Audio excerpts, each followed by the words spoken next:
Mau rumah atau kantor Anda cantik, nyaman, modern dan terkini, solusinya ada pada kami. Custom Home memberikan pelayanan yang sesuai dengan kebutuhan dan keinginan Anda.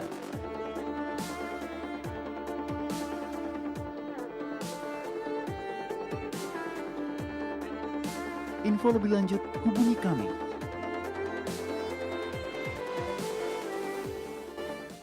Apakah Anda merasa seorang diri? Atau hancur hati? Atau Anda stres? Atau Anda putus asa? Selama kita hidup, pasti ada masalah. Jangan menyerah, masalah boleh datang. Tetapi jangan biarkan masalah menghancurkan kehidupan Anda. Karena itu, saksikan New Life Setiap hari Jumat jam 11 malam. hanya di stasiun kesayangan kita. Hanya di Batam TV. New Life.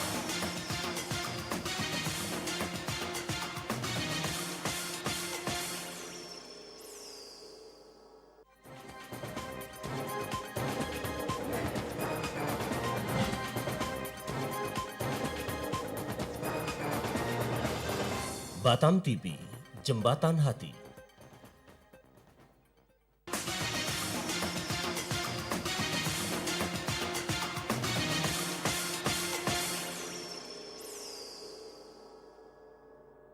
Sesuatu yang besar sedang terjadi sudah terjadi. dan akan terus terjadi. Ya, selamat malam pemirsa setia New Life. Kita berjumpa lagi di acara yang luar biasa, New Life. Ya, gimana kabar pemirsa pada malam hari ini?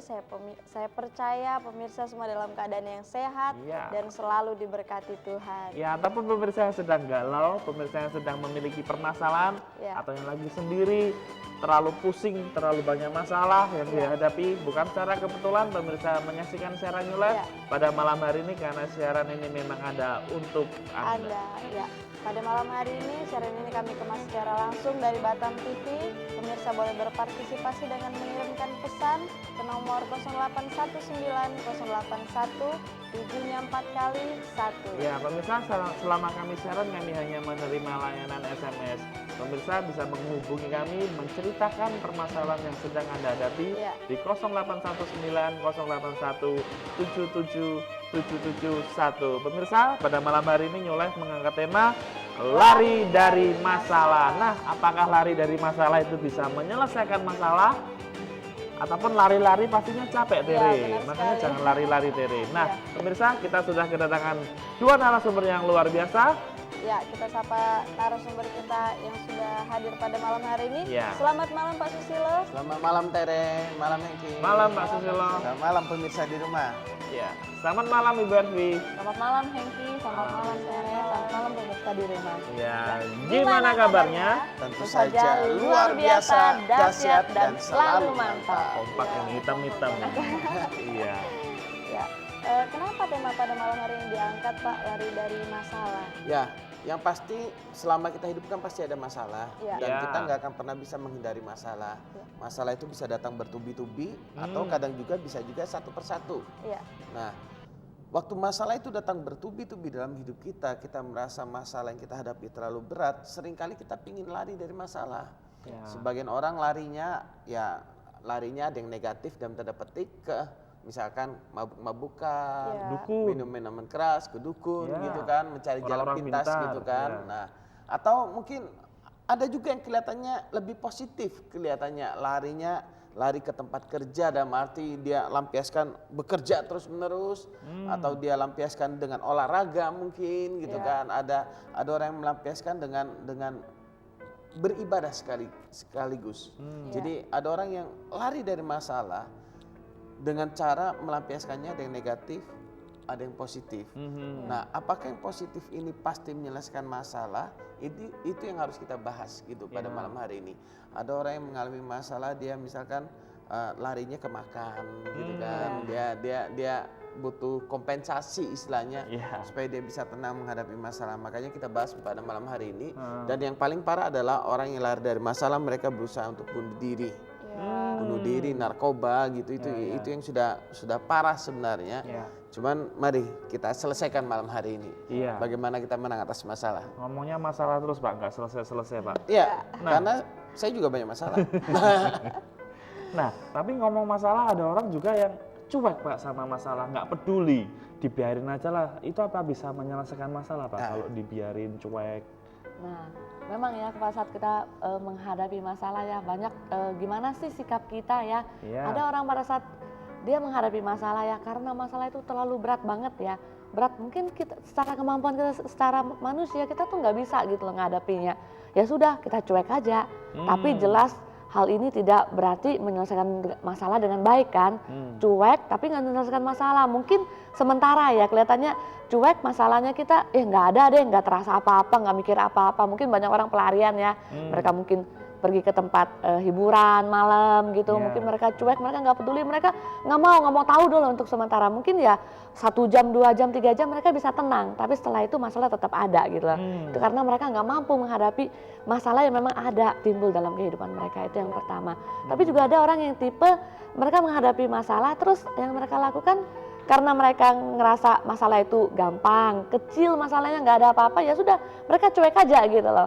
Jadi mereka merasa gampang lah, nggak ada pengaruh apa-apa terhadap saya. Mungkin maksudnya saya pernah ada satu masalah di mana menurut saya tuh masalahnya itu simpel aja, tapi menurut teman saya itu masalahnya itu gede banget. Jadi apa yang saya lakukan, respon saya sih saya cuek aja, saya ngerasa itu bukan masalah besar dan itu tidak mengganggu saya sama sekali gitu loh.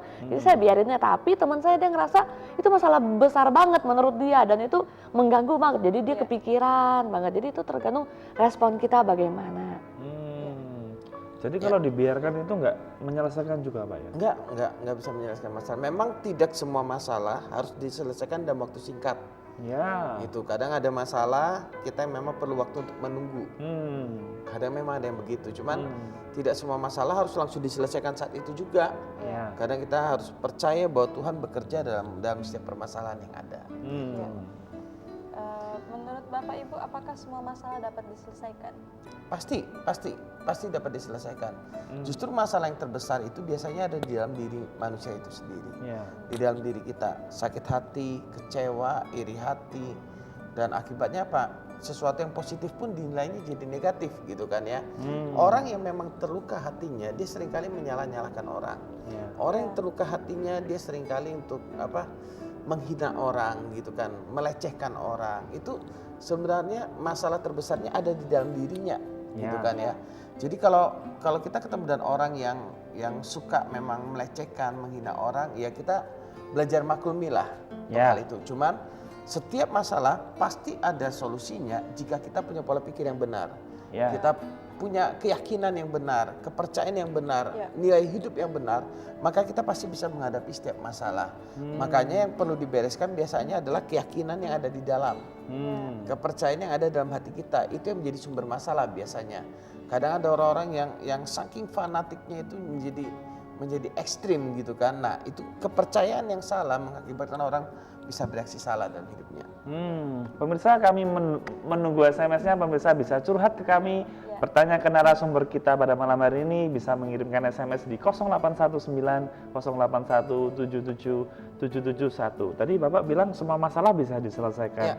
Nah, bagaimana Bapak menanggapi soal perceraian Pak? Di dalam keluarga terjadi keributan, berantem, komunikasinya selalu salah, mungkin terjadi pertengkaran dalam rumah tangga dan minta cerai. Apakah itu penyelesaian masalah Pak? Ya mungkin istrinya coba. Wah seru banget ya kalau gitu ya. Nah kalau pada saat seorang laki-laki dan perempuan mereka memutuskan untuk hidup bersama dan membina satu rumah tangga, apakah itu berarti tidak ada masalah? Itu pasti ada masalah kan? Nah bukan berarti kalau kita menikah dan kita mencari orang yang cocok gitu loh. Dan saya sama suami saya bukan berarti kami cocok, enggak. Dimana kita bisa saling menerima kelebihan dan kekurangan masing-masing gitu. Jadi bukan berarti kita menikah dan kita pasti menemukan orang yang cocok, yang sehati, sepikir, seperasaan, itu tidak ya. Pada saat kita menikah, kita pasti menemukan dua pribadi yang berbeda. Berbeda latar belakang, berbeda pola hidup, macam-macam semua berbeda kan. Nah bagaimana sikap kita untuk bisa menerima satu sama lain gitu. Jadi bukan mencari orang yang sama-sama, semuanya sama, enggak ya. Nah kalau kayak gitu ujung-ujungnya kan pasti ada muncul masalah. Bagaimana kita memerlukan satu kedewasaan untuk kita bisa menghadapi gitu loh. Menghadapi semua masalah yang kita bersama dalam rumah tangga itu bukan berarti ada masalah sedikit terus kita waduh kita pisah.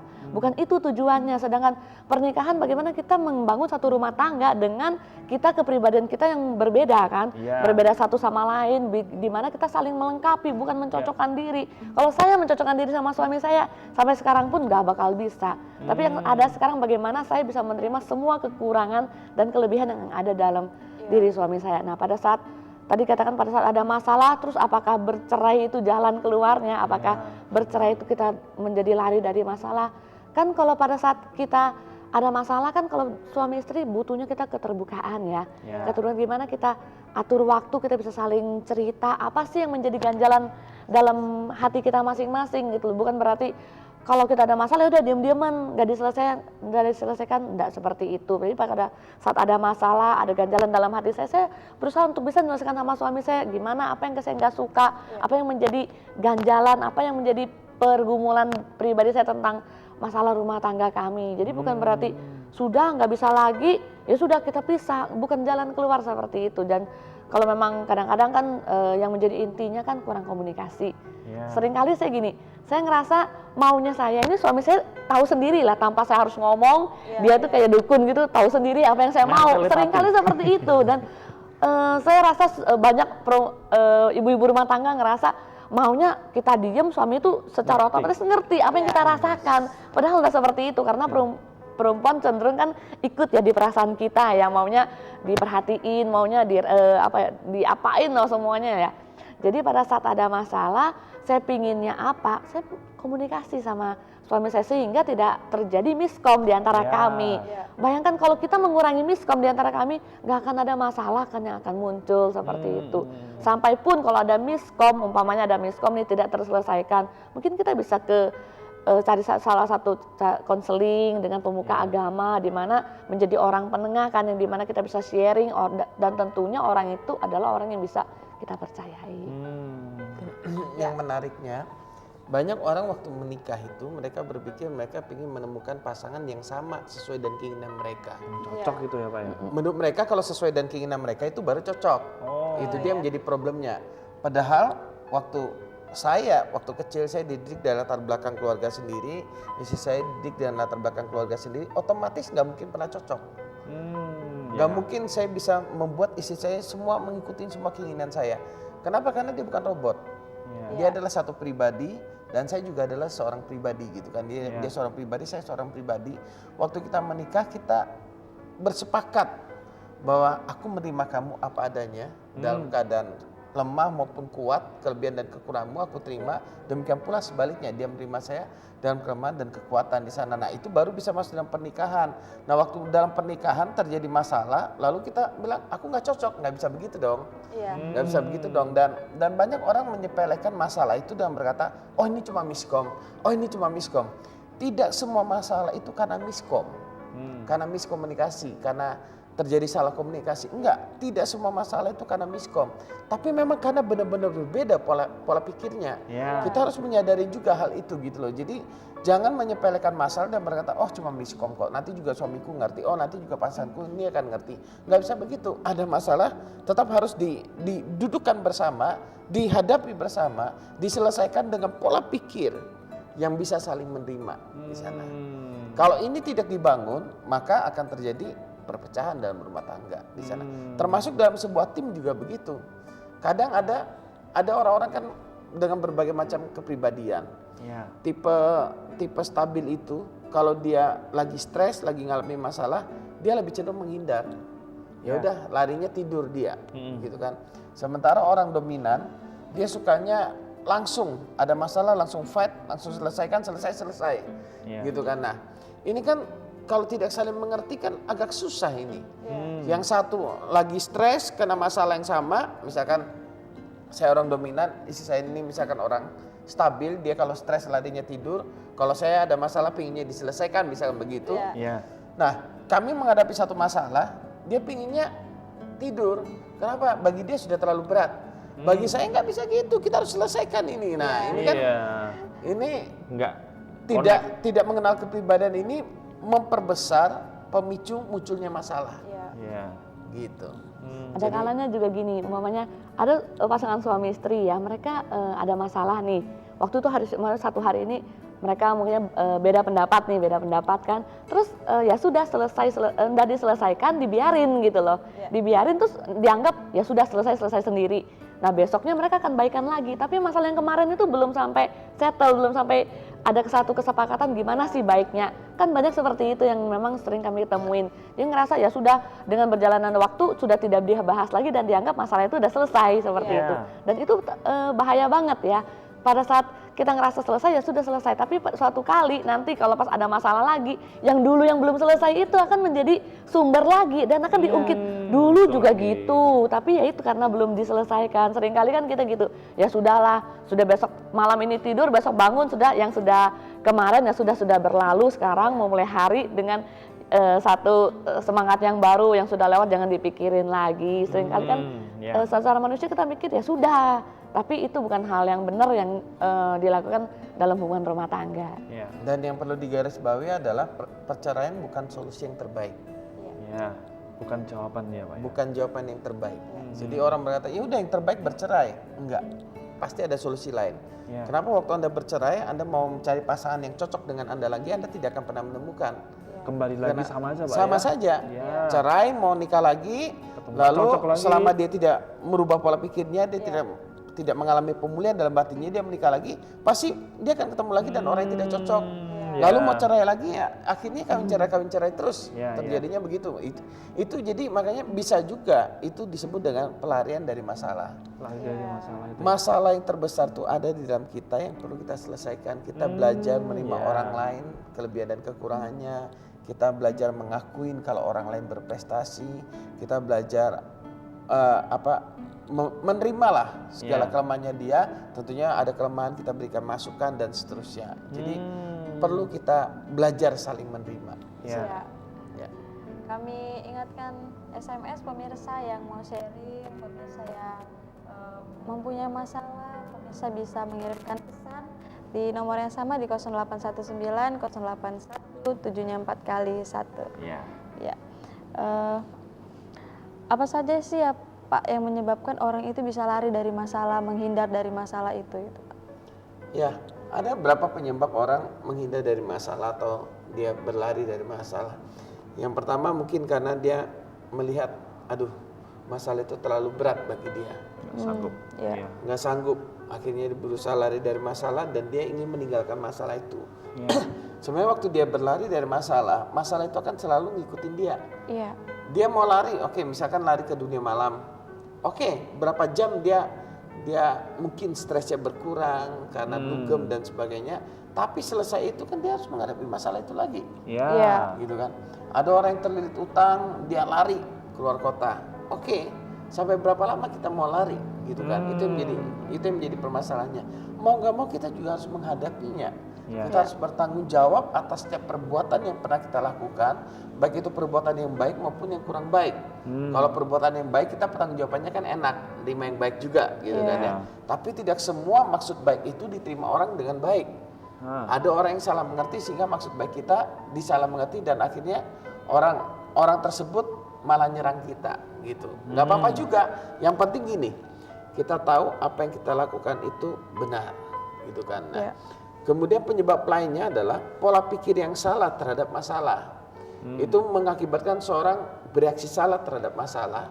Ada orang yang berusaha lari dari masalah dengan cara mencari kambing hitam, menyalah-nyalahkan orang lain.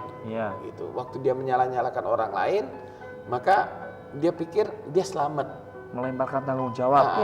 Karena sudah ada korban yang lain gitu kan. Ada korban yang lain yang harus bertanggung jawab atas perbuatannya dia. Dia selamat, tapi sebenarnya dia nggak selamat kok. Orang yang melemparkan tanggung jawabnya kepada orang lain, orang tersebut sebenarnya hatinya menjadi tidak tenang. Hatinya menjadi rasa bersalah.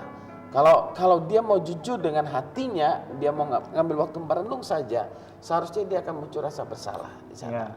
Gitu. Makanya lebih bagus waktu kita melakukan kesalahan dalam hidup ini, kita berani bertanggung jawab atas apa yang sudah kita perbuat. Tapi orang waktu ngelakuin kesalahan cenderungnya takut, Pak. Makanya daripada aku hadapin mendingan lari aja. Nah, kenapa orang bisa seperti Pak takut gitu, Pak? kan ketakutan itu muncul kan karena pola pikir yang salah itu yang tadi. Iya. Misalkan, kenapa sih banyak orang nggak berani tampil di depan orang lain? Ya. Karena dia berpikir nih, kalau aku tampil nanti ada salah ngomong, aku jadi malu. Iya. Nah, dia salah menilai dirinya, gitu kan ya.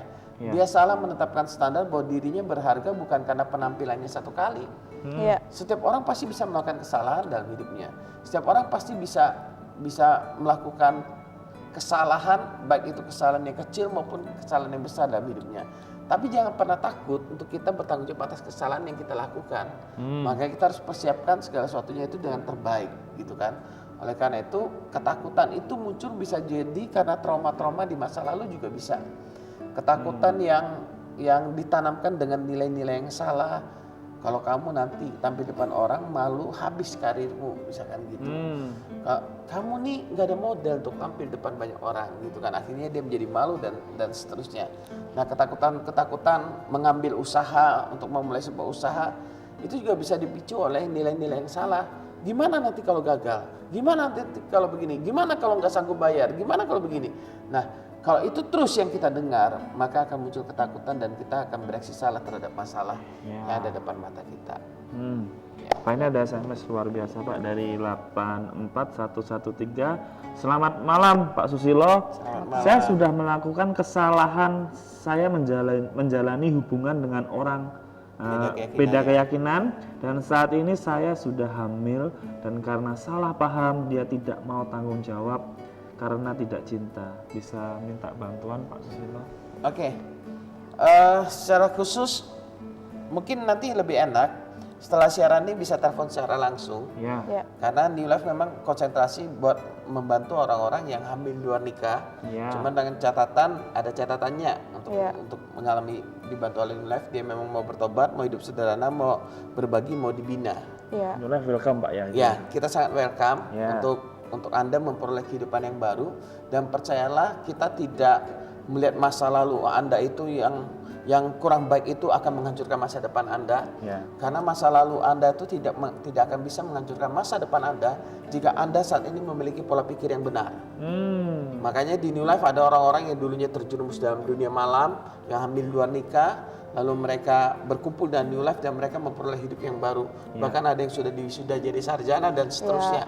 Yang penting punya hati, memang berani mengakui kesalahan tersebut, berani bertanggung jawab. New Life akan bantu untuk memfollow up-nya gitu ya. Ya Mungkin setelah siaran bisa kirimkan SMS. Biar lebih enak nanti, gitu, Pak, ya. Bisa kenalan. Nanti saya kasih nomor pribadi saya. Ya. Ya. Semua layanan New Life Pak? Ya, Ada semua biaya? layanan yang diberikan oleh New Life gratis sama sekali tanpa dipungut biaya. Mungkin Anda bertanya kenapa ya kok masih ada orang yang apa istilahnya menolong dan sukarela? Karena begini, orang-orang yang tergabung dalam New Life ini rata-rata memiliki masa lalu yang kurang baik, yang hancur gitu ya, termasuk saya gitu ya. Saya tidak berani bermimpi bahwa saya akan memiliki masa depan yang indah dan berbahagia. Namun Tuhan memberikan saya kehidupan yang baik dan berbahagia gitu kan. Sehingga saya rindu orang-orang yang lain juga yang sudah melakukan kesalahan mungkin, yang terjerumus pada dunia malam, yang terjerumus pada pergaulan free sex, dan mereka ingin menemukan jalan keluar, yuk bergabung bersama dengan New Life. Asal keinginan itu muncul dari dalam hati Anda, maka saya percaya kita akan memperoleh hidup yang baru. Kita akan mengalami kemenangan demi kemenangan di waktu-waktu kedepannya. Maka kita perlu punya set pola pikir yang benar dalam hidup ini. Ya, berarti kami mengundang pemirsa bisa menghubungi di nomor yang sama, bisa bertemu dengan narasumber kita. Nah Pak, masih mungkin seputar kasus kayak kasus hamil di luar nikah itu Pak. Mereka juga ada yang berpikir daripada repot, malu, mendingan lari dari masalah itu dengan cara aborsi. Nah, itu gimana pandangan Bapak soal itu? Ini yang barusan ikut seminar aborsi. Wah, cocok lah. Pro life ya. Pada saat mungkin seseorang ya dia melakukan kesalahan kan pada saat dia hamil, siapa sih yang mau ya, terus apalagi dalam keadaan belum nikah terus menanggung seperti itu, dan kebanyakan kan masyarakat mencap itu aib ya, membuat malu macam-macam deh. Tapi satu hal, pada saat kita sudah berbuat salah, jangan lagi nambah kesalahan kita gitu loh. Kita sudah salah, kita sudah melakukan dosa seksual gitu kan, berhubungan dengan orang yang bukan pasangan kita, bukan suami. Terus kalau kita melakukan aborsi berarti sudah salah, terus salah lagi gitu loh. Nah, makanya tadi sudah dikatakan oleh suami saya, kita harus punya pola pikir yang benar, di mana sudah salah ya sudah, tiap orang pernah melakukan kesalahan. Siapa sih yang nggak pernah salah? Setiap orang pasti melakukan kesalahan. Tapi bagaimana yang kita lakukan sekarang dan akan datang, bagaimana pada saat kita lakukan kesalahan, kita bertobat, kita mengakui kesalahan kita, dan kita punya pola pikir yang benar, dan kita memperbaiki kesalahan kita. Konsekuensi dari kesalahan itu tetap ada. Jadi mungkin hamil di luar nikah harus menanggung malu, itu konsekuensi yang harus diterima seperti itu. Tapi jangan sampai malu terus melakukan hal yang lebih memalukan lagi dengan aborsi. Itu tidak benar sekali, dan itu salah kan di mata Tuhan juga. Soalnya seorang janin pada saat dia sudah dibentuk, saya percaya pada saat umurnya 2 jam pun dia sudah berupa nyawa gitu loh.